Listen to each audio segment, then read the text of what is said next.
Hello everyone, welcome to Chetan Bharat learning and welcome to weekly current affair series of CBL। आज हम करने वाले हैं current affairs of 24th of Jan to 31st of Jan. इससे पहले हम लोगों ने 3 वीडियोस में जनवरी का जो रेस्ट ऑफ मंथ है वो कवर किया हुआ है। तो आज हम करेंगे ये वाला वीक जिसमें हम मिसलेनियस से लेकर polity, geography, history, economy, art and culture या इंटरनेशनल रिलेशंस, इन सब के जितने भी करंट अफेयर्स न्यूज़ में रहे होंगे उनको हम डिस्कस करेंगे। तो शुरू करते हैं without wasting any time. First topic है हमारा नेशनल गर्ल चाइल्ड डे। हर साल हम मनाते हैं। क्वेश्चन अब ये आता है कि ये हम कब मनाते हैं, इसकी थीम क्या है, और साथ में ये जो डे है ये शुरुआत में हम लोगों ने कब से बनाना शुरू किया था। तो फर्स्ट क्वेश्चन का आंसर है कि हम 24th ऑफ जनवरी को हर साल मनाते हैं नेशनल गर्ल चाइल्ड डे।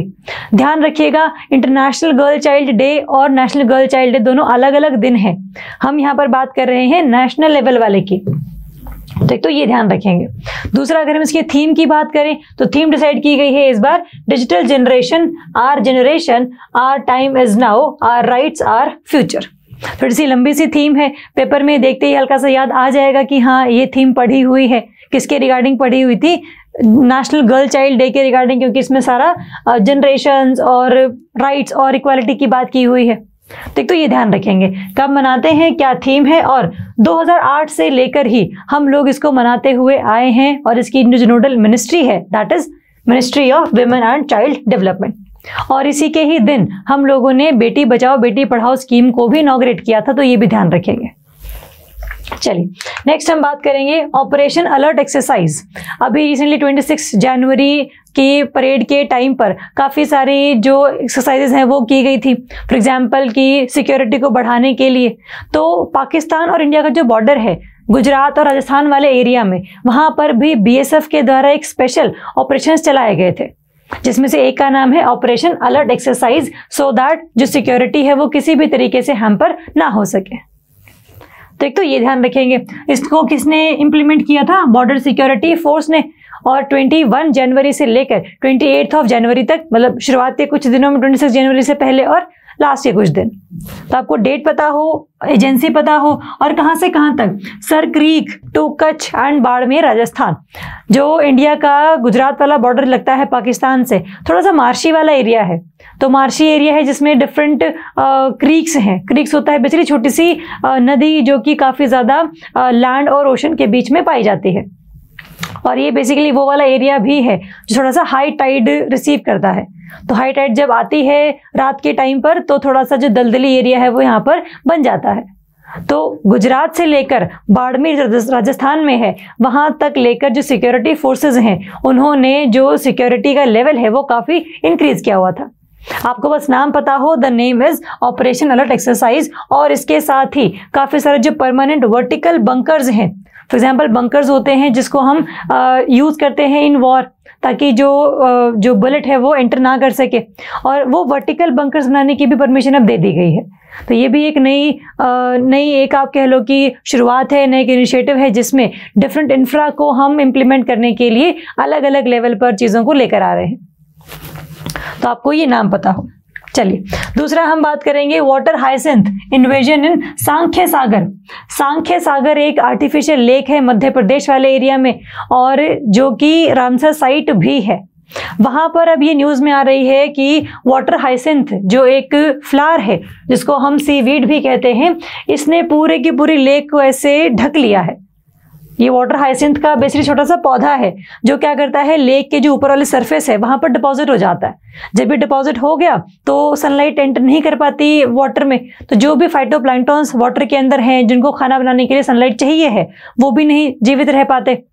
अगर वो जीवित नहीं है तो उनके ऊपर जो जू प्लैंक्टन्स डिपेंडेंट है वो भी मर जाते हैं। तो होता क्या है, धीरे धीरे जो पूरी लेक है वो काफ़ी डेड जोन में क्रिएट हो जाती है। तो इसका एक रीजन है वाटर हाइसिंथ, जो कि रिसेंटली अभी सांख्य सागर लेक में पाया गया है, और ये बोला गया है कि बहुत ही ज़्यादा ये इन्वेजिव है। स्टार्टिंग में ये साउथ अफ्रीका की एक स्पीशी है, लेकिन धीरे धीरे करके पूरे वर्ल्ड में ये फैली है। इंडिया से लेकर ऑस्ट्रेलिया तक, साउथ अमेरिका से लेकर नॉर्थ अमेरिका तक इसके जो एरियाज हैं वो काफ़ी ज़्यादा ब्रॉड है।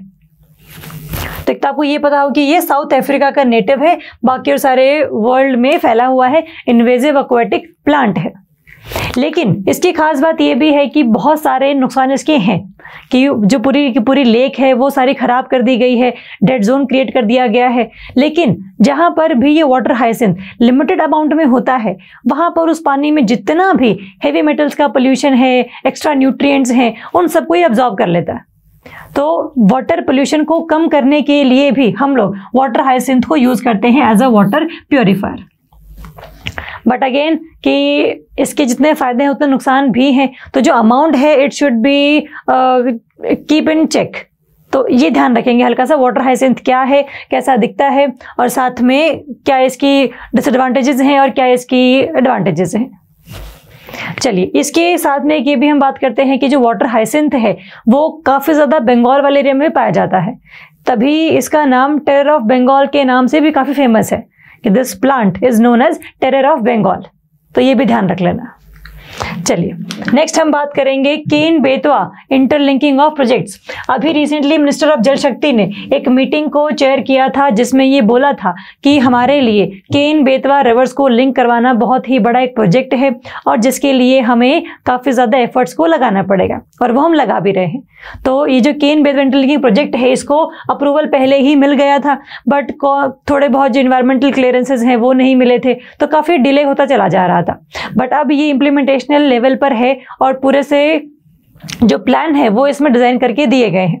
फॉर एग्जांपल अगर आप बात करो कि ये तो है आपकी केन रिवर जो मध्य प्रदेश वाले एरिया में है जनरली, और जो बेतवा रिवर है वो है आपकी उत्तर प्रदेश वाले एरिया में।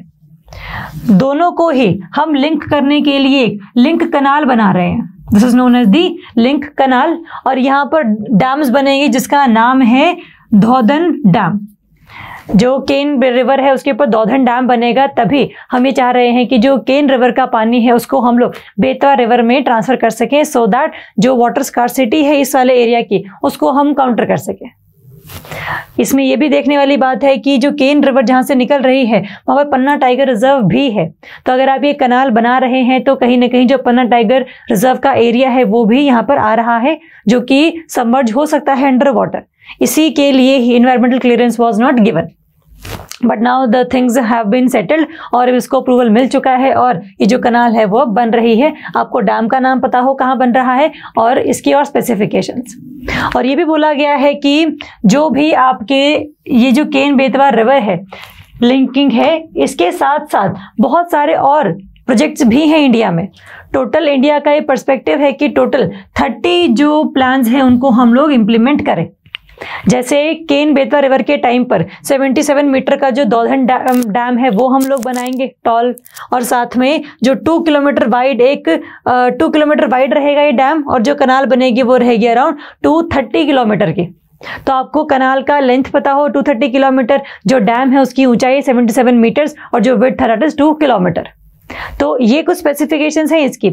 ऐसे ही स्पेसिफिकेशंस और भी प्रोजेक्ट्स में हम लोगों ने लगानी है, जिसमें हम लोगों ने टोटल 30 ये प्रोजेक्ट्स को आइडेंटिफाई किया है, जहां पर हम ये कह रहे हैं कि 16 तो आपकी पेनिनसुलर रिवर्स और 14 आपकी हिमालयन रिवर्स, इनको हम करेंगे interlink, so that floods can be mitigated, droughts can be mitigated, और जो वाटर की अवेलेबिलिटी है हर एरिया में उसको हम थोड़ा सा नॉर्मलाइज और बहुत ही सेम मैनर में हम प्रोवाइड कर सकें।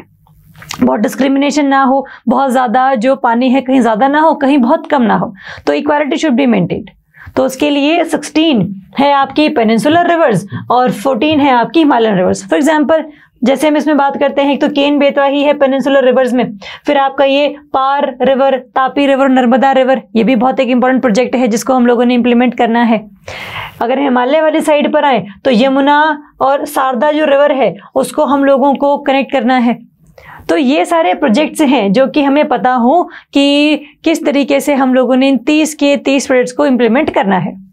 अभी न्यूज में केन बेतवा इंटरलिंकिंग था, लेकिन आपको ये पता हो कि हिमालयन कितने प्लान्स हैं हमारे पास और पेनिनसुलर कितने प्लान्स हैं हमारे पास।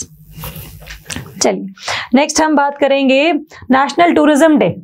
तो डे काफ़ी मनाए गए हैं इस पूरे हफ्ते में, तो थोड़े से इंपॉर्टेंट भी हैं। जैसे national girl child day 24 Jain को है, उसके बाद ही नेक्स्ट डे है आपका नेशनल टूरिज्म डे 25 जनवरी को। इसकी भी थीम पता हो हमें, जैसे उसकी थीम डिजिटल जनरेशंस थी, आर जनरेशन आर फ्यूचर, ऐसी कोई थीम थी, तो वैसे ही इसकी थीम भी है आपकी rural and community centric tourism, कि किसी भी तरीके से टूरिज्म अगर आप प्रमोट कर रहे हैं तो रूरल एरियाज को भी आप एनकम्पास कीजिए, आप जो कम्युनिटी है उसका पार्टिसिपेशन भी लीजिए, ताकि अल्टीमेटली जो टूरिज्म को प्रमोट करने के बाद जो बेनिफिट्स अराइज हुए हैं वो कम्युनिटीज में भी शेयर किए जा सके। तो थीम आपको पता लग गई है। जो 2022 का थीम था दैट वाज आज़ादी का अमृत महोत्सव, और ये हम जब आज़ाद हुए थे तो उससे अगले साल ही हम लोगों ने पहली बार मनाया था 1948 में। तो कब पहली बार मनाया है, क्या इसकी थीम है, कब इसको हम मनाते हैं, ये ध्यान रखेंगे। चलिए नेक्स्ट हम बात करेंगे भरोस सॉफ्टवेयर। ऑपरेटिंग सिस्टम सॉफ्टवेयर है, जैसे आपका एंड्रॉयड सॉफ्टवेयर है ऑपरेटिंग सिस्टम है, और जैसे आपका iOS है एप्पल का ऑपरेटिंग सिस्टम, वैसे ही हम लोग अपने खुद का एक इंडिजिनस सॉफ्टवेयर लेकर आ रहे हैं जिसका नाम है भारत ऑपरेटिंग सिस्टम, जिसको हम शॉर्ट फॉर्म में भर OS कह रहे हैं। ठीक, तो ये ध्यान रखेंगे। दूसरा अगर हम बात करें कि इसकी क्या स्पेसिफिकेशंस हैं, किसने इसको बनाया है, तो सबसे पहली बात तो इसको बनाया है आपके IIT मद्रास में जो एक कंपनी है जो काम कर रही है, इनक्यूबेटर्स इसको प्रोवाइड किए गए हैं वहां पर, उसने ये पूरा का पूरा जो ऑपरेटिंग सिस्टम है वो निकाला है। ठीक, तो ये ध्यान रखेंगे। दूसरा, जैसे हम कहते हैं कि एप्पल फोन में बहुत सिक्योरिटी होती है, डेटा लीक नहीं होता है, तो वैसे ही हमारे यहाँ पर जो प्राइवेट ऑर्गेनाइजेशंस काम कर रही हैं, सिक्योरिटी ऑर्गेनाइजेशंस काम कर रही हैं, वो जो भी अपने फोन्स वगैरह यूज करें वो डेटा लीक ना हो, इसके लिए हमें उन फोन्स में जो भारत ऑपरेटिंग सिस्टम है उसको इंस्टॉल करना होगा, और अभी रिसेंटली उन्हीं ऑर्गेनाइजेशंस को भी प्रोवाइड किया गया है, सो दैट सेंसिटिव इंफॉर्मेशन जो है वो हमारी बाहर के देशों में लीक ना हो। तो ये चीज प्राइवेट और सिक्योरिटी को ज्यादा इंप्लीमेंट करने के लिए ये जो ऑपरेटिंग सिस्टम है वो लेकर आया गया है। एक तो ये चीज। दूसरा, इसमें कई खास बात भी है। फॉर एग्जांपल, सबसे पहला फीचर है इसका नेटिव ओवर द एयर, कि जितने भी सिक्योरिटी अपडेट्स हैं वो अपने आप ही होते रहेंगे। ये आपको याद नहीं दिला रहा है कि आप इसको इंस्टॉल कर लीजिए, अपडेट कर लीजिए, ये ऑलरेडी अपने आप ही सिस्टम में अपडेशन होती चली जाएगी, जिससे सिक्योरिटी प्लस प्राइवेसी का पूरा ख्याल रखा जाएगा। तो ये इसमें खास फीचर है। दूसरा है नो डिफॉल्ट ऐप सेटिंग।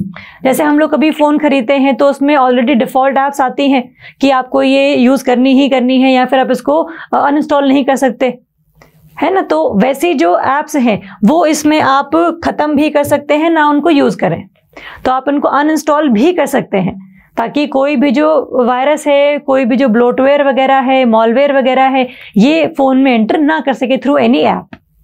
ये खास बात है। दूसरा, प्राइवेट ऐप स्टोर सर्विसेज है, पास जिसको हम कह रहे हैं, कि सिर्फ वही ही ऐप आप इंस्टॉल कर पाएंगे जो कि सेफ फॉर द यूजर है, कि वो एग्जामिन करेगा कि आपने जो ऐप डाउनलोड करी है क्या वो इस पैरामीटर्स पर खरी उतर रही है, तो अगर यस तो वो इंस्टॉल हो जाएगी, और अगर वो खरी नहीं उतर रही है, हल्का सा भी इसमें कुछ वायरस या एनी मालवेयर वगैरह है, तो वो इंस्टॉल नहीं होगी। ये भी एक खास बात है। दूसरा, फॉर एग्जांपल जैसे अभी एंड्रॉयड फोन्स के जो स्टॉक ऑपरेटिंग सिस्टम आता है उसमें, तो उसमें गूगल क्रोम जो है दैट इज डिफॉल्ट ब्राउजर, इसकी जगह पर ये जो ऑपरेटिंग सिस्टम होगा उसमें जो डक है, it will be used as the default browser, ताकि जितनी भी इंफॉर्मेशन है वो शेयर ना की जा सके। फॉर एग्जांपल, हम लोग कभी कोई चीज़ के बारे में बात करते हैं, सर्च करते हैं, तो हमें उन्हीं की एड्स आने लग जाती हैं, तो ये क्या है, बेसिकली ब्रीच ऑफ प्राइवेसी है। तो ऐसा ना हो, तो कोई भी इंफॉर्मेशन जो है आपकी किसी और एजेंसी तक ना पहुंचे, उसके लिए जो डिफरेंट ऑपरेटिंग सिस्टम्स हैं वो आपको यूज करने हैं, जिसमें भारत ऑपरेटिंग सिस्टम जो है रिसेंटली अभी आत्मनिर्भर भारत के द्वारा, इस स्कीम के द्वारा अभी इनॉग्रेट किया गया है। तो इसकी स्पेसिफिकेशंस हम लोगों ने देख ली, ये क्या है, किसने बनाया है और ये कैसे काम करेगा, इसको हम लोगों ने देख लिया। चलिए नेक्स्ट हम बात करेंगे आपदा सुभाष चंद्र बोस आपदा प्रबंधन पुरस्कार 2023। डिजास्टर को मैनेज करने में कौन से लोगों ने या कौन से ऑर्गेनाइजेशंस ने काफी अच्छी भूमिका निभाई है उसके बारे में हम देखते हैं, और उन्हीं लोगों को हम लोग अवार्ड्स भी देते हैं। तो ये जो अवार्ड है ये दिया जाता है ऑन 23 ऑफ जनवरी, क्योंकि इस दिन ही हम मनाते हैं Parakram Diwas, the birth anniversary of Subhash Chandra Bose. उन्हीं के नाम पर ये पुरस्कार भी हम लोगों ने रखा है। एक तो ये। दूसरा, 2023 के लिए जो उड़ीसा की स्टेट डिजास्टर मैनेजमेंट अथॉरिटी है OSDMA, उसको दिया गया है प्राइज, और जो लंगलई फायर स्टेशन है मिजोरम वाला, उसको दिया गया है ये prize. Both are in institutional category. जो डिफरेंट इंडिविजुअल कैटेगरीज है उसमें तो काफ़ी लोगों को दिया गया है, उतना हमें याद करने की जरूरत नहीं है। बस आपको पता हो कि इंस्टीट्यूशनल कैटेगरीज में किन किन को ये अवार्ड दिया गया है। एक तो ओडिशा वाला और एक आपका ये मिजोरम वाला। और ये हर साल हम जो ये अवार्ड है ये देते हैं, जिसमें जो प्राइज है that is 51 lakh and certificate for institutional categories. अगर हम इंडिविजुअल कैटेगरीज की बात करेंगे तो वो है सिर्फ आपका 5 लाख एंड सर्टिफिकेट। तो किसको मिला है, कितने पैसे मिलते हैं, किसके नाम पर है, किस दिन मिलता है, ये पता होना चाहिए। नेक्स्ट इसी के है रिगार्डिंग पराक्रम दिवस। 23 ऑफ जैन को हम लोग मनाते हैं Parakram Diwas on the birth anniversary of Subhash Chandra Bose ji. इन्हीं की ही बर्थ एनिवर्सरी पर काफी सारे जो अंडमान निकोबार के आइलैंड्स हैं जो कि अननेम्ड थे, उनको हम लोगों ने नाम दिया है on the name of Paramvir Chakra awardees. जिन भी लोगों को परमवीर चक्र मिला हुआ था उन सभी के नाम पर ये जो आइलैंड्स हैं उनके नाम रखे गए हैं। और ये भी बोला गया है कि जो नेताजी का मेमोरियल है वो भी बनाया जाएगा ऑन नेताजी सुभाष चंद्र बोस द्वीप। एक जो आइलैंड है वो इनके नाम पर भी है, तो उसी आइलैंड पर हम लोग नेताजी का जो मेमोरियल है वो भी बनाएंगे। ये भी इसी के दिन डिसाइड किया गया है। एक तो ये ध्यान रखेंगे। दूसरा, सुभाष चंद्र बोस जी का जो जन्म है वो 23 जनवरी को 1897 में हुआ था और इस साल हम मना रहे हैं 126th birth anniversary of Subhash Chandra Bose. और इनके जन्म दिवस को हम लोगों ने पराक्रम दिवस के रूप में मनाना है। ये हम पिछले साल से ही करते आ रहे हैं। तो 2022 में ही पहली बार हम लोगों ने पराक्रम दिवस मनाया था। तो इसके दिन हम लोगों ने क्या क्या किया है, इस दिन हम लोगों ने किन किन चीज़ों की अनाउंसमेंट करी है, तो ये अपने को पता हो। चलिए नेक्स्ट हम बात करेंगे नोरो वायरस। नोरो वायरस काफ़ी न्यूज़ में था क्योंकि 2 स्कूल चिल्ड्रन केरला में ये पाए गए कि इनको नोरो वायरस से ये ग्रसित है। तो अब क्वेश्चन ये है कि what do we mean by norovirus. Norovirus जो है जनरली इंडिया में बहुत ही ज़्यादा नहीं पाया जाता है, रेयर एक वायरस है, लेकिन फिर भी अगर एक बार ये किसी जगह पर आता है तो इसके आगे फैलने के चांसेस थोड़े से बढ़ जाते हैं। तो अभी केरला में पाया गया है ये। और एक ग्रुप ऑफ वायरस है जो कि गैस्ट्रोइंटेस्टाइनल इलनेस को कॉज करता है। जो पेट की खराबी है उसमें काफ़ी ज़्यादा ये हेल्प करता है। और ये बेसिकली किस तरीके से ट्रैवल करता है, ये ट्रैवल करता है आपका through oral and faecal route. Oral faecal route. और इसको कैरी करने वाले जो वेक्टर हैं वायरस को, वो मॉस्किटो हो सकते हैं, टिक्स हो सकते हैं। तो ये सब क्या है, जब किसी इन्फेक्टेड पर्सन को बाइट करते हैं और उनके बॉडी में वो वायरस आता है और फिर वो किसी और अनइन्फेक्टेड पर्सन को बाइट करते हैं तो वायरस उसके अंदर ट्रांसफर हो जाता है। तो ये है बेसिकली आपका route to spread noro virus.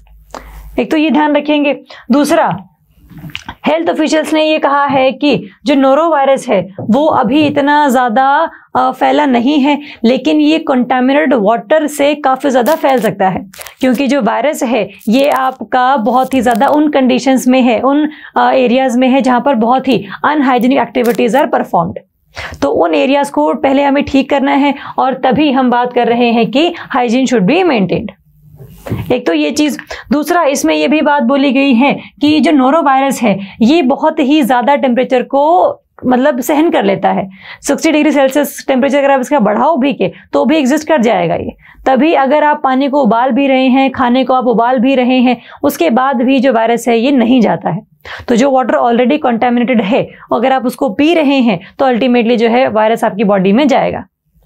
और अगर किसी भी इन्फेक्टेड पर्सन के आप साथ में हैं और कोई भी आप उसको टच करते हैं या फिर उसी हाथ से अपने आप को टच कर लेते हैं तो उससे भी जो वायरस है वो ट्रांसफर हो सकता है। जस्ट लाइक कोरोना वायरस, जैसे नॉर्मल वायरसेस हैं वैसे ये वाला वायरस भी इस तरीके से स्प्रेड हो सकता है। एक तो ये चीज़। दूसरा, अभी ये बोला गया है कि इस वायरस के लिए कोई भी स्पेसिफिक ट्रीटमेंट अवेलेबल नहीं है, ना तो कोई वैक्सीन है, ना ही कोई स्पेशली एंटीवायरल ड्रग है। लेकिन वही सारी क्योर और प्रिवेंशन जो हम डायरिया के लिए कर रहे हैं, पेट की बीमारी के लिए कर रहे हैं, वॉमिटिंग वगैरह के लिए करते हैं, उसी से ही आपको काफ़ी आराम मिल जाएगा। तो जो क्योर है वो ज़रूरी है और जो रेस्ट है वो ज़रूरी है। ठीक। तो ये इंपॉर्टेंट है कि नोरो वायरस इंडिया में कहाँ पर पाया गया है, कैसे ये फैल सकता है, हाइजीन और किसके थ्रू, ये वेक्टर्स के थ्रू बॉडीज में एंटर कर सकता है और क्या ये टेम्परेचर को झेल सकता है। तो ये सारी जो चीज़ें हैं ये अपने को याद रखनी है। चलिए नेक्स्ट हम बात करेंगे आसाम्स चायराय दियो मोदाम्स। ये न्यूज में है क्योंकि ये एक तो ये ब्यूरियल माउंड्स हैं।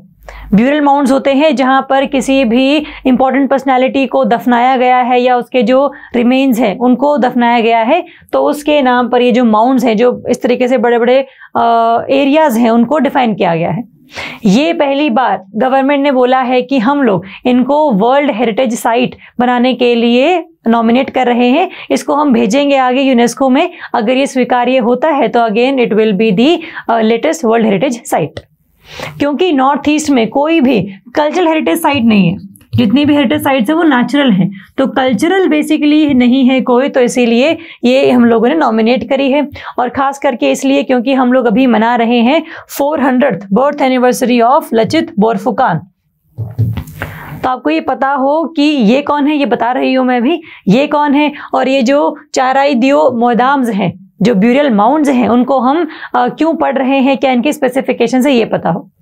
अगर हम इन मोदाम्स की बात करें तो ये जो मोदाम्स हैं ये आपकी जो डायनेस्टी 13वीं सेंचुरी से लेकर 19वीं सेंचुरी तक जिन्होंने रूल किया है आसाम पे, अहोम कम्युनिटी, अहोम डायनेस्टी, उसके जितने भी इंपॉर्टेंट किंग्स हैं, इंपॉर्टेंट क्वींस हैं या फिर इंपॉर्टेंट पर्सनालिटीज हैं, उनको यहाँ पर दफनाया गया था। एक तो ये, दूसरा धीरे धीरे करके क्या हुआ कि पहले तो ये लोगों को दफनाते थे विद देयर पैराफर्नेलिया, जो भी उनके काम की चीज़ें थी, उनसे बिलोंगिंग चीज़ें थी, तो उनके साथ उनको दफनाया जाता था। 18वीं सेंचुरी के बाद में they also adopted the Hindu tradition of burial. For example जैसे हम लोग जो है आग लगा देते हैं, तो वैसे ही जो 18वीं सेंचुरी के बाद भी जो होम रूलर्स थे उन्होंने adopted Hindu method of cremation. और फिर जो उससे जो एशेस बचती थी, उस एशेस को हम लोग एक सही तरीके से इन माउंट्स के नीचे रखते हैं और फिर उसके ऊपर ये माउंट बना देते हैं। तो इसलिए न्यूज़ में था ये। तो एक तरीके से काफ़ी ज़्यादा ये जो माउंट्स हैं वहाँ पर पाए जाते हैं उस एरिया में, अराउंड 386 हैं, जिनमें से 90 और 100 के करीब हम लोगों ने ऑलरेडी प्रिजर्व करके रखे हुए हैं। तो अगर इसको हम वर्ल्ड हेरिटेज साइट का दर्जा और दिलवा देते हैं तो कहीं ना कहीं और भी ज़्यादा प्रिजर्वेशन के चांसेस इसमें बढ़ जाते हैं। ये ध्यान रखेंगे इनके बारे में। दूसरा, अगर हम बात करें लचित बोरफुकान की, तो इनका जन्म 24 नवंबर 1622 में हुआ था। बट ये इतना इंपॉर्टेंट नहीं जितना इंपॉर्टेंट ये है कि इन्होंने लड़ी थी बैटल ऑफ सराय घाट इन 1671, जब आसाम की अहोम डायनेस्टी और मुगलों के बीच में लड़ाई हुई थी। तो जो मुगल हैं यहाँ पर रूल करने के लिए आ रहे थे, अटैक उन्होंने किया था, लेकिन यहाँ पर ब्रह्मपुत्र नदी के किनारे पर ये लड़ाई लड़ी गई और जिसमें Lachit Borphukan was the leader और अल्टीमेटली जो जीत है वो हुई थी अहोम किंगडम की। तो ये कब हुई थी? 1671। क्या इस बैटल का नाम है? किसने किन दोनों के बीच में लड़ाई थी? कौन जीता? ये सब अपने लिए इंपॉर्टेंट है। चलिए नेक्स्ट हम बात करेंगे India one under 19 women's T20 world cup. पहली बार जो इंडियन टीम है अंडर 19 वर्ल्ड कप जीती है और काफी ज्यादा ये चर्चाओं में बने रहे। जो टीम है it was led by Shefali Verma. एक तो ये इंपॉर्टेंट है। दूसरा कि जो ये मैच है ये इंडिया और इंग्लैंड के बीच में था फाइनल, जिसमें इंडिया ने इंग्लैंड को 7 विकेट से हरा दिया था। ये इंपॉर्टेंट है। तो पहली बार हम चैंपियंस बने हैं, किस टीम को हराया, कितनी विकेट से हराया और कौन इसका कैप्टन था, ये सब जो चीज़ें हैं ये अपने को आइडिया हो। बाकी इसमें विमेन ऑफ द मैच कौन है या फिर बॉलर ऑफ द मैच कौन है, ये इतना इंपॉर्टेंट नहीं है जितना कि टीम इंपॉर्टेंट है। चलिए नेक्स्ट हम बात करेंगे खेलो इंडिया यूथ गेम्स। अभी खेलो इंडिया यूथ गेम्स जो है वो इनॉग्रेट किए गए थे भोपाल के तात्या टोपे स्टेडियम में मध्य प्रदेश में by union minister of youth and sports affairs. तो उन्होंने इनॉग्रेट किया है 2 फरवरी से लेकर 3 फरवरी से लेकर 5 फरवरी तक ये आपके गेम्स चलने हैं। मतलब हो चुके हैं अभी ऑलरेडी, लेकिन हम लोग अभी 31 जैन तक पढ़ रहे हैं, तो इसलिए मैं बता रही हूँ कि इनॉग्रेशन यहाँ पर हुई थी। आपको पता हो कि इसका जो स्लोगन है वो क्या है? हिंदुस्तान का दिल धड़का दो। जैसे मध्य प्रदेश के हम जनरली यूज करते हैं हिंदुस्तान का दिल देखो, तो उसी के ही तर्ज पर ये हिंदुस्तान का दिल धड़का दो वाला स्लोगन जो है वो काफी अडॉप्ट किया गया है। एक तो ये चीज। दूसरा, पहली बार इन गेम्स में जो कायाकिंग है, कैनोइंग है, कैनो सैलोलम और फेंसिंग जो है it will be the part of these games. 2018 में ये गेम्स को शुरू किया गया था और तब से ही लेकर हम हर साल इन्हें इनॉग्रेट करते हैं और इनको कंडक्ट करवाते हैं। तो आपको ये आइडिया हो कि खेलो यूथ गेम्स कहाँ हो रहे हैं, अभी कौन सा गेम जो है पहली बार हम लोग इंट्रोड्यूस करवाया है और साथ में कब से हम लोग इनको मना रहे हैं, ये आपको आइडिया रहे। चलिए नेक्स्ट हम बात करेंगे grievance appraisal committee to address complaint against social media platforms. For example कोई भी सोशल मीडिया प्लेटफॉर्म है, फॉर एग्जाम्पल हम बात कर लेते हैं इंस्टाग्राम की। इंस्टाग्राम पे किसी ने कोई भी पोस्ट अगर अपलोड करी है जो कि किसी भी कम्युनिटी के सेंटिमेंट्स को हर्ट कर रही है या फिर बहुत ही ज़्यादा उसमें बहुत ही ज़्यादा कोई ख़राब चीज़ है, तो उसको ठीक करने के लिए आप कंप्लेंट डालते हैं। सबसे पहले जो सोशल मीडिया जो है इंस्टाग्राम की ही कमेटी बनी होगी जो कि उस कंटेंट को हटाने के लिए, कंटेंट को मॉडरेट करने के लिए काम कर रही होगी। लेकिन ये कमेटीज कैसे काम कर रही हैं? इंस्टाग्राम की कमेटी, फेसबुक की, बाकी और जितनी भी सोशल मीडिया वेबसाइट्स हैं, उनकी कमेटीज को रेगुलेट करने के लिए सरकार की तरफ से बनाई गई है ग्रीवांस अपेलेट कमेटीज, कि ये जो कमेटीज डिसीजन दिया है अगर आप उससे खुश नहीं हैं तो आप इस कमेटी के पास जाकर कंप्लेंट को फाइल करवा सकते हैं। It is a kind of appellate mechanism. जो खुद के सोशल मीडिया के प्लेटफॉर्म्स के इंटरमीडियरीज हैं, ये जो बेसिकली जो कमिटीज सेटअप करते हैं सो दैट कंटेंट को रिवोक करना है, कंटेंट को मॉडरेट करना है, कंटेंट का कुछ नहीं करना है, ये सब जो इन्फॉर्मेशन है ये खुद ही अपने आप ही रिसीव कर लेते हैं। लेकिन इन कमेटीज ने क्या काम किया है, कैसे काम किया है, उसको रेगुलेट करने के लिए we have come up with these committees. ये ध्यान रखेंगे। Again it is an online dispute resolution mechanism starting from filing of the complaint to ultimately redressal of the complaint. सब चीजें जो आपकी ऑनलाइन ही रहेंगी, कोई फिजिकल आपको कहीं प्रेजेंट होने की जरूरत नहीं है। एक तो ये चीज। दूसरा, अगर आप किसी भी grievance officer of social media intermediaries के डिसीजन से खुश नहीं है तो आप अगले 30 दिनों के अंदर within 30 days of the decision एक अपील फाइल कर सकते हैं इन दीज कमेटीज, जिसमें जो है अलग अलग हम लोगों ने पैनल्स बनाए हैं। हर पैनल में एक चेयरपर्सन होंगे, 2 मेंबर्स होंगे जो कि गवर्नमेंट एंटिटीज को रिप्रेजेंट कर रहे होंगे और बाकी जो होंगे वो आपके सीनियर एग्जीक्यूटिव्स होंगे, रिटायर्ड होंगे और साथ में इनका जो टेन्योर होगा दैट विल बी 3 years। एक तो ये चीज। अब इसमें जो 3 पैनल्स हम लोगों ने बनाए हैं उसमें अलग अलग चेयरपर्सन्स हैं। फॉर एग्जांपल जो पैनल 1 है वो चेयर किया जाएगा chief executive officer of Indian cyber crime coordination centre, इसको हम कहते हैं I4C, जो आता है under ministry of home affairs. ये इसको हेड करेंगे। जो दूसरा पैनल है उसको हेड करेंगे joint secretary in charge of policy and administrative division in ministry of information broadcasting. तो MHA भी इसमें इन्वॉल्व है, जो ब्रॉडकास्टिंग और इंफॉर्मेशन की मिनिस्ट्री है वो भी इसमें इन्वॉल्व है। And last is it will B chaired by senior scientist at the ministry of electronics and information technology. तो ये तीनों ही मिनिस्ट्री, मेटी हो गया, MHA हो गया और मिनिस्ट्री ऑफ इंफॉर्मेशन ब्रॉडकास्टिंग हो गया, ये सभी के चेयरपर्सन आपको अलग अलग पैनल्स में मिल जाएंगे और हर एक के पास आप जा सकते हैं। ऐसा नहीं है कि पैनल 1 है उसके बाद पैनल 2 फिर पैनल 3, कोई भी जो पैनल है वो आपकी जो कंप्लेंट है उसको रिड्रेस कर सकता है। तो ये ध्यान रखेंगे, इंपॉर्टेंट है क्या कमेटीज हैं, क्या इनका काम है, कितना इनका टेन्योर है और क्या इनका सिग्निफिकेंस है, ये अपने को आइडिया हो। चलिए नेक्स्ट हम बात करेंगे वर्ल्ड लेप्रोसी डे 2023। हम हर साल जो लास्ट संडे ऑफ जनवरी है उसको मनाते हैं वर्ल्ड लेप्रोसी डे। इस बार जो लास्ट संडे है जनवरी का वो आया है 29th of Jan को, इसीलिए 29th of Jan को we celebrated world leprosy day. Leprosy basically जो रोग है कोढ़ का, उसकी हम बात करते हैं। इसको हम और भी क्या कह देते हैं, हैंडसन्स डिजीज। इसकी थीम है अभी के लिए एक्ट नाउ एंड लेप्रोसी और पहली बार 1954 में ये जो डे है वो इस्टेब्लिश किया गया था बाय फ्रेंच फिलैंथ्रोपिस्ट रियोल फुलेरे। तो ये भी क्वेश्चन कई बार आ जाता है कि किसके प्रयासों के बाद, किसके एफर्ट्स के बाद ये जो डे है वो हम लोग मनाना शुरू कर रहे हैं। 54 ईयर पता हो, इनका नाम पता हो, थीम पता हो हमें, और साथ में कि ये हम कब मनाते हैं ये आइडिया हो। दूसरा ये एक अवेयरनेस कैंपेन है इस डे के द्वारा, जो हम बताना चाहते हैं कि ये जो लेप्रोसी डिजीज़ है उसको हम बहुत ईजिली क्योर कर सकते हैं। It is a curable disease. तो इससे जो ये डिस्क्रिमिनेशन वाली फीलिंग है वो कहीं ना कहीं जो जुड़ी हुई है उसको ख़त्म करने के लिए हम ये डे मनाते हैं।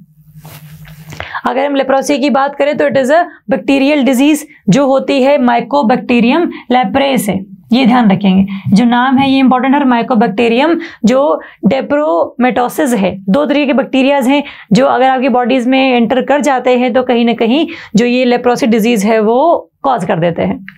इसके रिगार्डिंग जो है एंटीबायोटिक्स हमारे पास प्रेजेंट हैं, इसको हम इजीली ट्रीट कर सकते हैं और इसीलिए डिस्क्रिमिनेशन को हम ख़त्म करने के लिए डे मनाते हैं। जो ये लेप्रोसी डिजीज़ है वो जनरली आपकी एक ऐसा इन्फेक्शन है जो कि आपकी जो स्किन है उसके जो पोर्स हैं उनको काफ़ी ज़्यादा डिसफिगर कर देती है।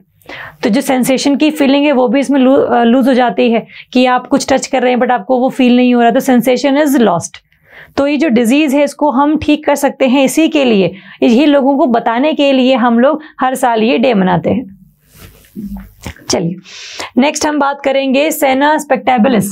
ये भी एक इन्वेजिव स्पीशी है, केरला में पाई जाती है। यूएसए से इसको हम लोग लेकर आए थे, लेकिन अब ये बन चुकी है इन्वेजिव स्पीशी और केरला वाले एरिया में काफ़ी ज़्यादा थ्रेट्स को ये पोज कर रही है। इस तरीके से ये दिखती है। ये प्लांट की स्पीशी है जहाँ पर ये येलो येलो से फ्लावर्स है। ये अब क्वेश्चन ये है कि why it is invasive species.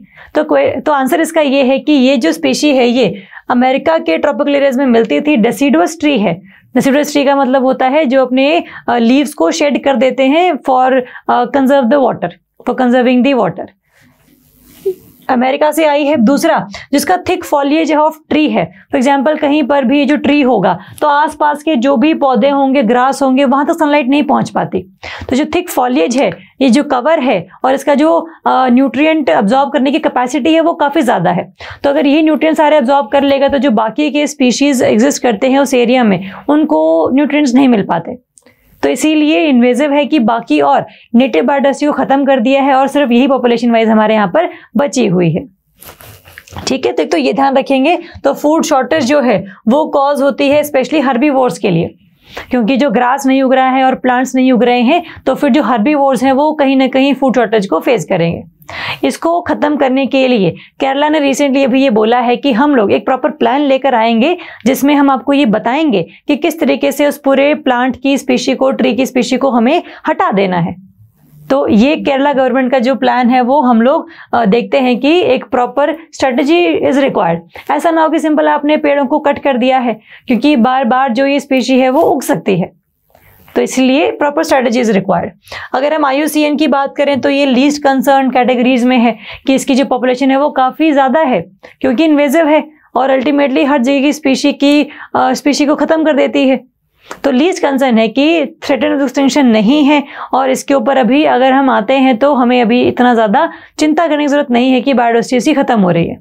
इसकी वजह से ख़त्म हो रही है वो अलग बात है, बट IUCN में इट इज़ लीस्ट कंसर्न। चलिए नेक्स्ट हम बात करेंगे बटरफ्लाई।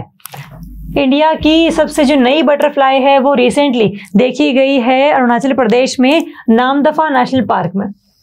इससे पहले ये काफ़ी और जगहों पर भी देखी जा चुकी है। फॉर एग्जांपल आपका साउथ ईस्ट एशिया हो गया, म्यांमार वाला एरिया है, आपका चाइना वाला एरिया है, कंबोडिया है, थाईलैंड है, इन सभी में ये जो बटरफ्लाई है वो मिलती है। इस तरीके से ये दिखती है। इसका नाम आपको पता हो, इसको हम कहते हैं नोबल्स हेलन। ये बटरफ्लाई का नाम है। इसको हम साइंटिफिक नेम है इसका पैपिलियो नोबिली। तो इसका original name plus scientific name जो है ये हमारे को पता हो। रिसेंटली जो बाकी और जगह हैं वहाँ से ये डिसअपियर हो रही है, तो इसकी स्पीशीज़ की जो अमाउंट है वो काफ़ी कम हो रही है, लेकिन अभी इंडिया में भी मिल रही है। इसका मतलब कहीं ना कहीं जो कंडीशंस सूटेबल इंडिया में भी एग्जिस्ट करती हैं फॉर देयर सर्वाइवल। तो इंडिया में कहाँ मिली है ये पता हो, कहाँ मिलती है जनरली वो पता हो, और जनरली जहाँ पर भी ज़्यादा बटरफ्लाइज होंगी वहाँ पर ये माना जाता है कि जो इकोसिस्टम है वो काफ़ी ज़्यादा हेल्दी है। तो they are kind of indicator of ecosystem कि हेल्दी है या अनहेल्दी है। मोर बटरफ्लाई मतलब अच्छा इकोसिस्टम। तो कहाँ मिली है, क्या नाम है, ये पता होना चाहिए। चलिए नेक्स्ट हम बात करेंगे जो मुगल गार्डन है उनका नाम हम लोगों ने चेंज कर दिया है अमृत उद्यान। तो अमृत उद्यान जो है अब इस तरीके से इसको हम देखते हैं, और ये फेमस इसलिए है क्योंकि हम लोग अभी आज़ादी का अमृत महोत्सव मना रहे हैं। थीम जो थी हमारी उसके तहत हम लोग जो है रिसेंटली जो नाम है वो भी हम लोगों ने इसका चेंज किया है। तो एक तो ये ध्यान रखेंगे, आपका ये जो मुगल गार्डन्स है, जो अमृत उद्यान इसको हम लोग अभी कह रहे हैं, ये बना हुआ है तर्ज पर, जैसे आपका जम्मू कश्मीर में है एक मुगल गार्डन्स, तो वहाँ की इंस्पिरेशन है ताजमहल के आसपास जो गार्डन है उसके जैसा ये बना हुआ है। तो काफ़ी ज़्यादा एक जो ये मुगल पेंटिंग्स कह लीजिए या फिर मुगल गार्डन्स की जो आर्किटेक्चर वगैरह है वो कह लीजिए, वो काफ़ी इंडिया में फेमस है। तो इसलिए नाम हम लोगों ने इसका थोड़ा सा अब चेंज किया है, अमृत उद्यान हम लोगों ने इसका नाम रख दिया है। और ये जो पूरा का पूरा डिज़ाइन है मुगल गार्डन्स का दिल्ली वाले एरिया में, उनको डिज़ाइन किया था किसने? Sir Edwin Lutyens and William Mustoe, director of horticulture. आपको बस अगर एडविन लुटेंस का भी नाम याद है तो भी काम चल जाएगा कि हाँ इनका ही पूरा का पूरा डिज़ाइन था कि किस तरीके से कौन सा जो गार्डन है वो होना चाहिए, कितना एरिया होना चाहिए, टूरिज्म के पर्सपेक्टिव से, एस्थेटिक के पर्सपेक्टिव से, सभी चीज़ें जो है इनके अंडर थी। तो नाम ध्यान रखेंगे, अमृत उद्यान अब इनका नाम कर दिया गया है। चलिए नेक्स्ट हम बात करेंगे भारत पर्व 2023। ये जो पर्व है ये हम मना रहे हैं कि हम लोग जितना भी इंडिया में कल्चर है, वैरायटी है, फूड है, उसको प्रमोट कर सके। तो 2023 में ये जो है 26 जैन से लेकर 31 जैन तक इसको हम लोग मना चुके हैं। पहली बार इसको 2016 में हम लोगों ने मनाया था, जिसमें डिफरेंट इवेंट्स हम लोगों ने करवाए थे। इंडिया के डिफरेंट हैंडीक्राफ्ट्स हो गए, इंडिया का डांस, कल्चर, म्यूजिक, इन सब को हम लोगों ने लोगों तक पहुंचाया था। तो 2016 में पहली बार किया था। और साथ में ये हमेशा कहाँ एनुअली हेल्ड होता है?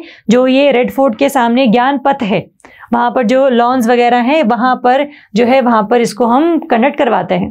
2021 में it was held virtually because of corona, but अब जो है इसको हम दोबारा से ऑफलाइन मोड में लेकर आ रहे हैं। तो भारत पर्व कब पहली बार मनाया गया था? कौन सी मिनिस्ट्री रिस्पॉन्सिबल है इसकी? Ministry of tourism.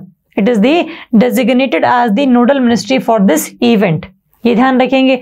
दूसरा, ये जो है इसमें पूरा का पूरा जो ब्रांडिंग है, देखो अपना देश स्लोगन हो गया, एक भारत श्रेष्ठ भारत, मिशन लाइफ मिशन, जिसमें हम लाइफस्टाइल फॉर एनवायरनमेंट की बात करते हैं कि your lifestyle should be sustainable.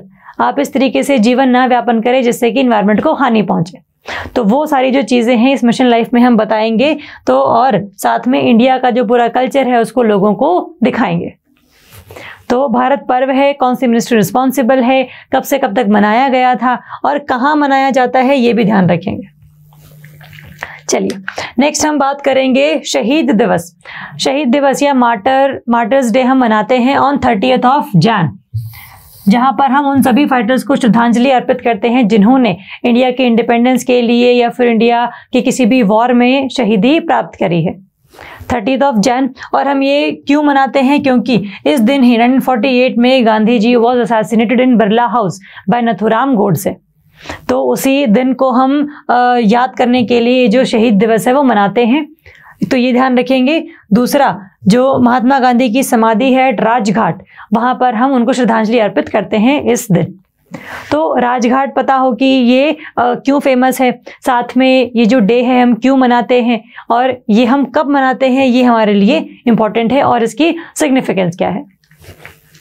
चलिए नेक्स्ट हम बात करेंगे world economic situations and prospects 2023।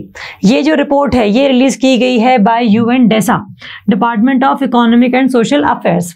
आपके लिए रिपोर्ट्स का नाम इंपॉर्टेंट है, किसने रिलीज करी है ये इंपॉर्टेंट है। बाकी कुछ जो हाईलाइट्स हैं वो बताई गई हैं कि जो पूरा वर्ल्ड है उसकी average inflation rate will be around 9%, कि इतना इन्फ्लेशन तो पूरे वर्ल्ड में रहेगा एवरेज वाइज, कहीं पर 12 है, कहीं पर 4 है, कहीं पर 15 है।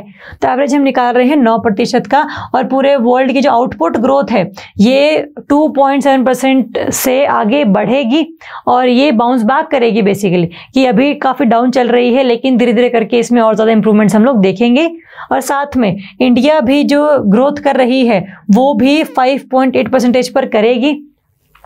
पहले ये बोला गया था कि it will grow at 6.4%, but because of many things, Russia Ukraine war या फिर और सारे जो कंडीशंस पूरे वर्ल्ड में चल रही हैं, उसकी वजह से कहा गया है कि India will be at 5.8% growth rate.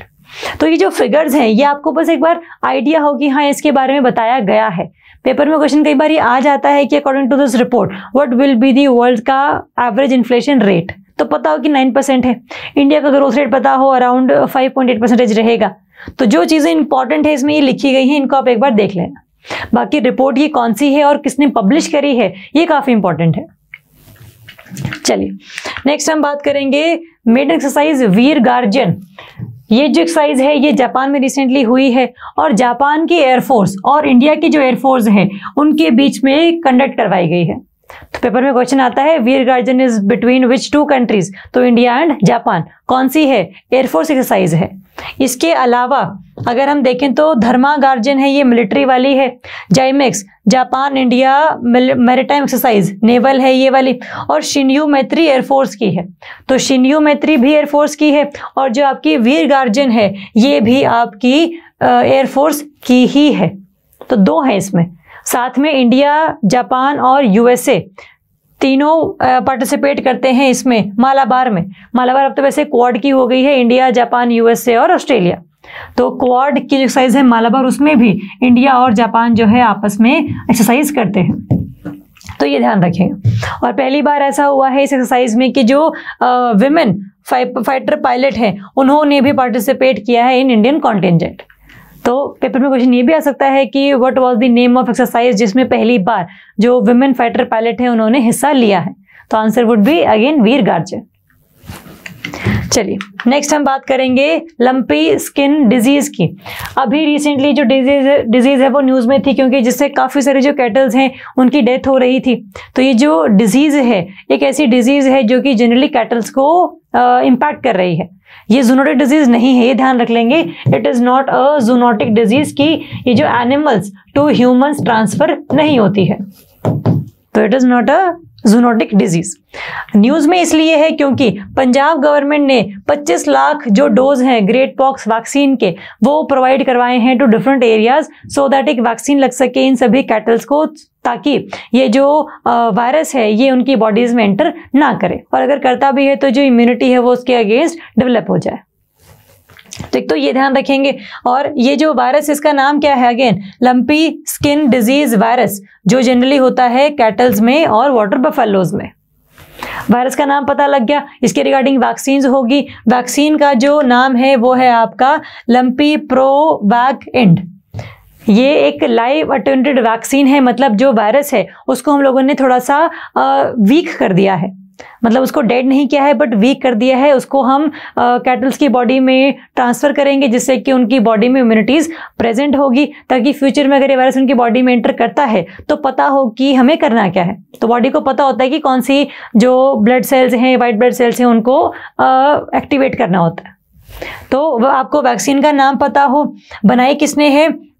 जो ICAR है, Indian council of agriculture research है, उनके national research centre on equines and the Indian veterinary research institute, इन दोनों ने मिलकर, ये ICAR का national research centre on equines और ये जो वेटरनरी रिसर्च सेंटर है, उन दोनों ने मिलकर इस वैक्सीन को बनाया है। और इसके लिए ही हर जगह पर इसको हम पहुंचा रहे हैं, क्योंकि इसके रिगार्डिंग कोई एंटीवायरल ड्रग तो है नहीं, तो जो अगेन हमें वैक्सीन ही देनी पड़नी है।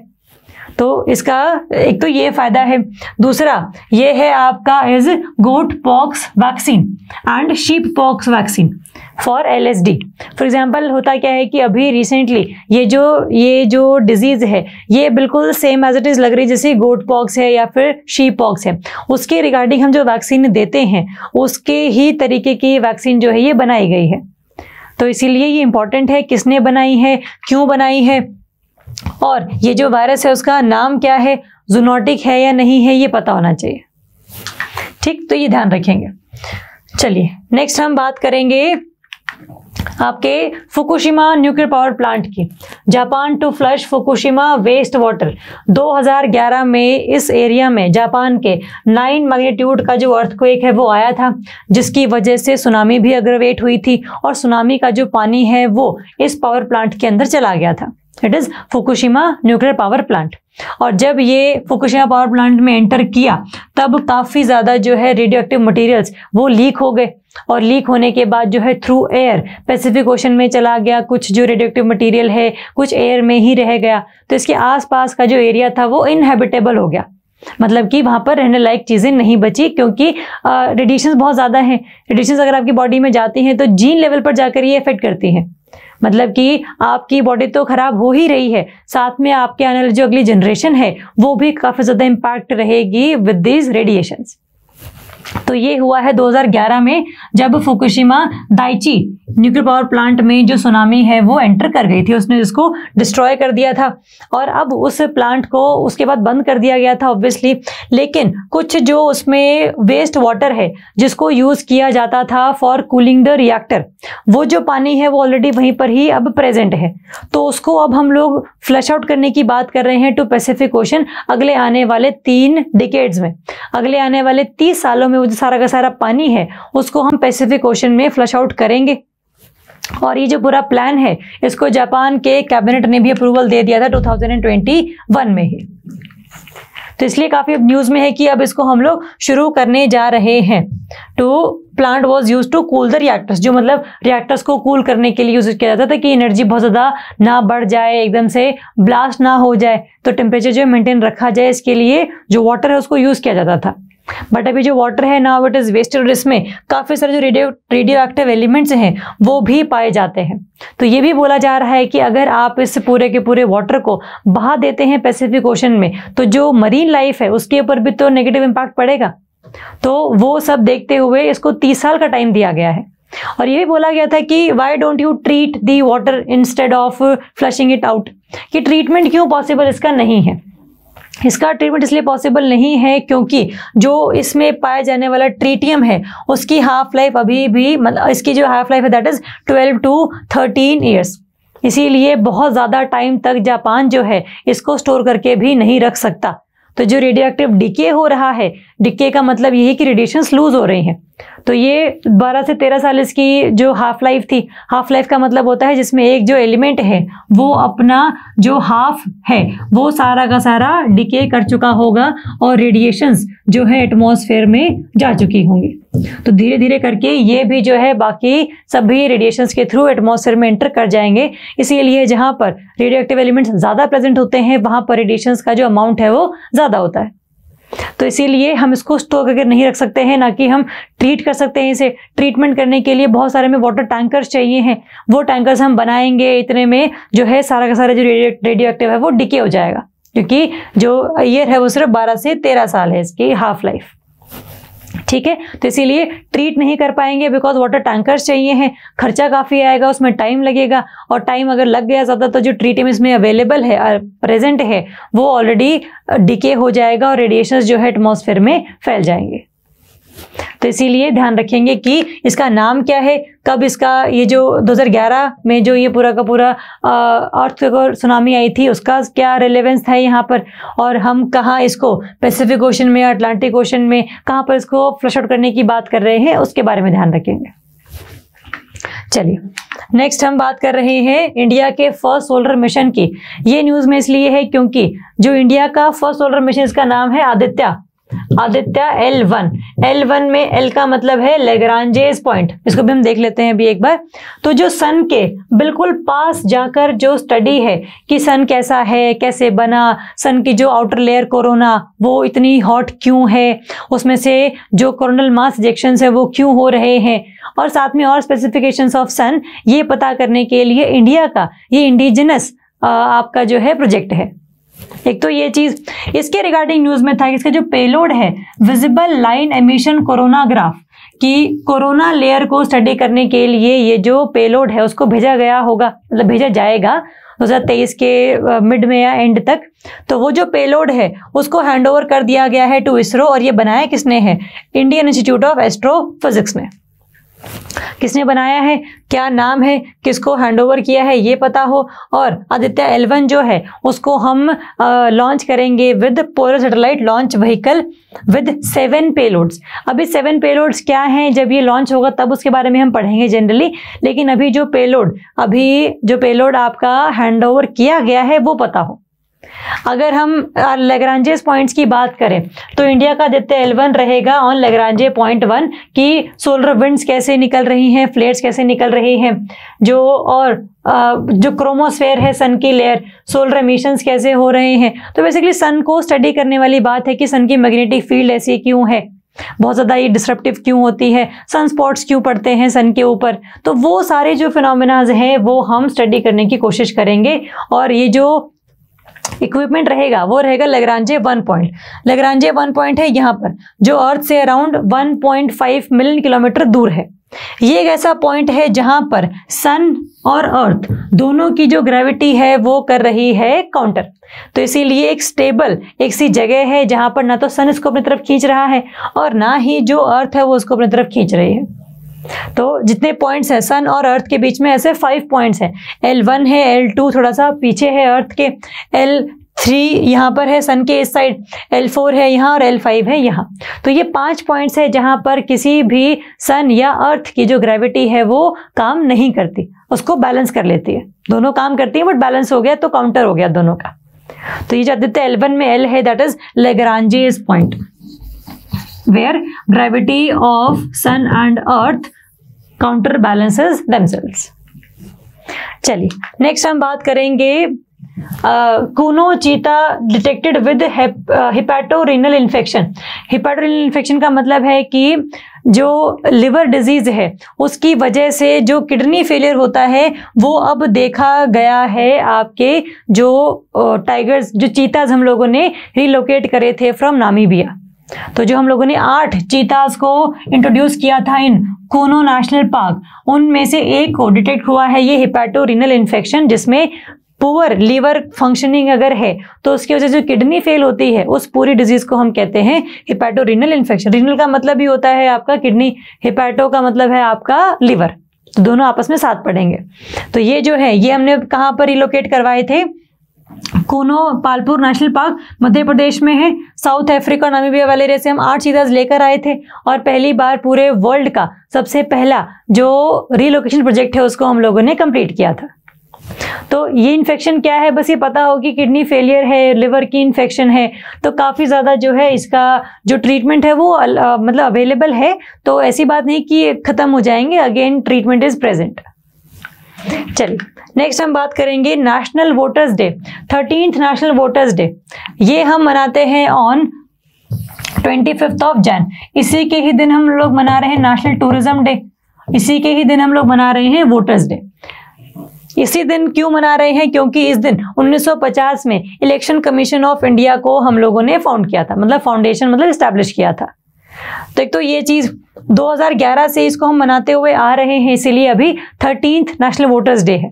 तो डेट पता लग गई है, कितने कब से मना रहे हैं ये पता लग गया है, और साथ में जो थीम है that is nothing like voting I vote for sure, कि वोट आपने देना ही देना है because it represents democracy. Theme पता लग गई है, हमें क्यों मनाते हैं ये पता लग गया है। जो establishment of election commission of India है वो 1950 में 25 जनवरी को ही हुआ था। चलिए नेक्स्ट हम बात करेंगे chief guest at 74th Republic day parade. जो चीफ गेस्ट हैं वो थे इजिप्ट के प्रेसिडेंट अब्देल फतेह अल सीसी। तो एज ए चीफ गेस्ट इनको हम लोगों ने बुलाया था, और जो मिलिट्री कॉन्टिजेंट है इजिप्ट से वो भी उन्होंने भी पार्टिसिपेट किया था इस पूरे के पूरे परेड में। तो आपको बस ये पता हो कि, क्योंकि क्वेश्चन क्या है कई बार इस तरीके से भी आ जाता है कि कौन चीफ गेस्ट था, क्या बेसिकली इसकी स्पेसिफिकेशंस थी, तो पता हो इजिप्ट पड़ता भी आपका इस साइड वाले एरिया में है, अफ्रीका के थोड़ा सा ईस्ट में, और it is also the part of horn of Africa. Horn of Africa जिसमें 4 कंट्रीज हैं आपकी, सोमालिया, इरिट्रिया, इथियोपिया और जिबूती। तो मतलब ये एरिया इसके आसपास का है इजिप्ट का। It is not a part of horn of Africa but इसके साथ लगता है ये। तो इसकी 4 कंट्रीज हैं, सोमालिया, इरिट्रिया, इथियोपिया और जिबूती, हॉर्न ऑफ अफ्रीका के। तो कई बार इथियोपिया और इरिट्रिया में जो इजिप्ट है वो भी काफी कंफ्यूज कर देता है, तो पता हो कि ये नहीं है, बट इसकी लोकेशन जो है कहीं ना कहीं इनके पास ही पड़ती है। चलिए नेक्स्ट हम बात करेंगे yellow band disease. Yellow band disease news में थी क्योंकि थाईलैंड की कई सारी जो कोरल की स्पीशीज हैं वो डेड हो रही हैं because of this disease. Corals हम लोगों को पता है, corals are basically the mutual relationship between coral polyp and algae, जिसका नाम है ज़ूज़ेंथेले। ज़ूज़ेंथेले इसमें हमें पता है कि जो पॉलिप के टिश्यूज हैं, बॉडी टिश्यूज जो हैं, उनके अंदर रहती है एल्गी। एल्गी बनाती है खाना और एल्गी को रहने को मिल जाती है जगह। तो दोनों के लिए फायदे का सौदा है, इसको खाना मिल रहा है, इसको रहने की जगह मिल रही है। तो कई बार क्या होता है कि बहुत सारे इन्फेक्शंस जो है, सैलिनिटी जो है, टेम्परेचर जो है, इसमें चेंज होने की वजह से ये जो कोरल्स हैं इनकी डेथ हो जाती है। तो जितने भी आपके कोरल्स हैं जो इस तरीके से दिखते हैं, इन पे कहीं ना कहीं ये जो येलो कलर है वो भी आ जाता है। एक तो है आपका कोरल ब्लीचिंग, देखो दोनों में डिफरेंस है, एक है कोरल ब्लीचिंग और एक है आपकी yellow band disease. Coral bleaching में जो एल्गी है उसकी डेथ होती है, तो जो कोरल्स का कलर है वो भी एल्गी के कलर की वजह से ही होता है। तो अगर एल्गी डेड हो जाती है तो कोरल्स का कलर भी चला जाता है। तो ये एक आपका ऐसा फिनोमेना है जो कि थोड़ा सा मतलब कि ठीक हो जाता है। लेकिन जो येलो बैंड डिजीज है इसमें it is a kind of bacterial infection, it is a kind of bacterial infection जो कि जो कोरल्स हैं उनको और भी ज्यादा वल्नरेबल कर देता है टुवर्ड्स कोरल ब्लीचिंग। तो एक बार अगर ये जो थाईलैंड वाले एरिया में जो देखा गया है कि बहुत सारी कोरल्स को ये डिजीज हो रही है, it is a bacterial infection, और जिसकी वजह से they are becoming more vulnerable regarding the death. तो ये पता हो, और कोई भी ऐसी क्योर अवेलेबल इसके रिगार्डिंग नहीं है जिसको हम लोग प्रोवाइड कर सके और इसको हम ठीक कर सके। तो its impact can not be reversed. एक बार अगर इस इन्फेक्शन की वजह से कोरल्स में जो भी खराबी आती है तो वो खराबी को हम ठीक नहीं कर सकते। तो ये पता हो हमें कि कोरल ब्लीचिंग तो फिर भी हम लोग दोबारा से रिवर्स कर सकते हैं कि टेम्परेचर ठीक ठाक हमने कर दिया, सैलिनिटी हम लोगों ने ठीक ठाक कर दी, तो दोबारा से जो एल्गी है वो जीवित हो जाती है। लेकिन इस केस में ऐसा नहीं होता। तो एक तो ये चीज, तो येलो बैंड डिजीज कहाँ पर काफी ज्यादा प्रेजेंट पाई गई है अभी आपके सी फ्लोर ऑफ थाईलैंड वाले एरिया में। पेपर में कई बार क्वेश्चन ये भी आता है कि जो येलो बैंड डिजीज है वो कौन सी स्पीशीज के विद रिस्पेक्टिव है, तो पता हो कि हम कोरल्स की बात करें तो ये पता हो कि कोरल्स क्या होते हैं, एल्गी क्या होती है, पॉलिप क्या होता है, इन दोनों का म्यूचुअल रिलेशनशिप क्या है, और ये डिजीज क्या है, कोरल ब्लीचिंग क्या होती है, क्योर अवेलेबल है या नहीं है, कौन सा इन्फेक्शन है, बैक्टीरियल इन्फेक्शन है या फिर वायरल इन्फेक्शन है। तो it is a bacterial infection जो कि कोरल्स को और भी ज्यादा वल्नरेबल और भी ज्यादा ससेप्टेबल बना देता है। ठीक, चलिए तो यहाँ पर खत्म होते हैं हमारे इस हफ्ते के करंट अफेयर्स, जहाँ पर हम लोगों ने मिसलेनियस करंट अफेयर्स को डिस्कस किया है। आपको इस पूरी वीडियो में कोई भी डाउट है, कोई भी इशू अगर है तो आप वीडियो के नीचे कमेंट कर सकते हैं, हमें कॉल कर सकते हैं। तो कोई भी डाउट रहेगा तो प्लीज़ बताइएगा। Thank you so much.